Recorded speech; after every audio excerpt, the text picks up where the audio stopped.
मी प्रतापसिंह शिवाजीराव मोहिते पाटील महात्मा फुले कृषी विद्यापीठामध्ये जवळजवळ 28 वर्ष हळद संशोधनामध्ये काम केलं. हे काम करत असताना बऱ्याच वेळा शेतकऱ्यांना हळदीचं बियाणं कसं वापरावं, बियाणं कसं असावं हे लक्षात येत नाही. मराठवाड्यामध्ये नांदेड, परभणी, हिंगोली, वाशिम या जिल्ह्यामध्ये गेल्या वर्षी बऱ्याच ठिकाणी शेतकरी मेळाव्याच्या निमित्तानं फिरत असताना लक्षात आलं की हळदीचं बियाणं वापरताना शेतकऱ्यांच्या लक्षात येत नाही. त्यामुळं बियाणं कसं असावं त्याचं लाईव्ह डेमो आपण घेतो आहे. त्यासाठी आपण त्याच्याकडं आपल्याला हळदीच्या बियाणामध्ये जेठे गड्डे, त्याच्यामधले जेठे गड्डे मोठे, त्याच्यामध्ये लहान जेठे गड्डे आणि त्याच्यापेक्षा लहान जेठे गड्डे. दुसरी गोष्ट बगलगड्डे, पण मध्यम आकाराचे बगलगड्डे आणि लहान आकाराचे बगलगड्डे. तिसरी गोष्ट त्याच्यामध्ये एकदम हळकुंड, मोठी हळकुंड, मध्यम आकाराची हळकुंड आणि लहान आकाराची हळकुंड. आता याच्यामध्ये आपण जर पाहिलं तर जे बियाणं आपण जे वापरणार आहे, हळदीचे गड्डे बियाणं आपण वापरणार आहे, याच्यामध्ये नकळत डोळे फुगलेलं असं बियाणं पाहिजे आहे. अर्धवट कुजलेलं, सुकलेलं बियाणं आपण वापरायचं नाही. तर असं बियाणं वापरणं गरजेचं आहे.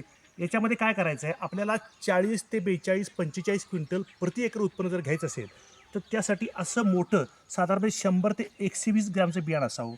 हे मध्यम आकाराचं बियाणं वापरलं तरी चालतं, पण आपल्याला त्याच तुलनेत उत्पादन मिळत नाही.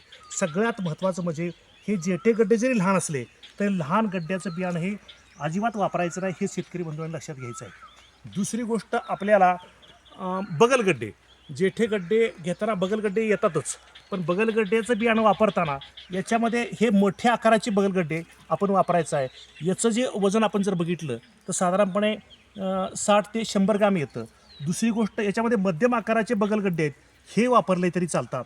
मात्र शेवटी एकदम हे लहान आकाराचे बगलगड्डे आहेत, हे लहान आकाराचे बगलगड्डे आपण वापरणं योग्य दिसत नाही किंवा तेवढं उत्पादन आपल्याला मिळत नाही. त्याचबरोबर सगळ्यात महत्त्वाचं म्हणजे हळकुंड बियाणं वापरलं तरी चालतं. हळकुंड बियाणं वापरण्यासाठी का सांगतोय मी, हे हळकुंड बियाणं वापरल्यानंतर आपल्याला उत्पादन मिळतं, पण गड्ड्यापेक्षा जवळजवळ 10 ते 15% आपल्याला उत्पादन कमी होतं. यासाठी आपण काय केले, ह्या संशोधन केंद्रावरती सगळे प्रयोग आपण घेतले. हे प्रयोग घेतल्यानंतर आपल्याला साधारणपणे 40 ते 60 ग्रॅम वजनाची हळकुंड आपण वापरली तर आपल्याला चांगल्या पद्धतीचं बरेच वेगळं उत्पादन मिळतं. याच्यामध्ये ही मध्यम आकाराची वापरली तरी चालतात, पण त्या तुलनेत आपल्याला ह्या मोठ्या हळकुंडाचं चांगलं उत्पादन मिळतं. त्याच्यामध्ये काय होतं, बऱ्याच ठिकाणी आपल्याकडं हळकुंडाचं बियाणं शिल्लक आहे म्हणून अशी लहान लहान आकाराची हळकुंड बियाणं वापरतात. याच्यामध्ये असं बियाणं वापरलं तर आपल्याला अतिशय कमी उत्पादन मिळतं.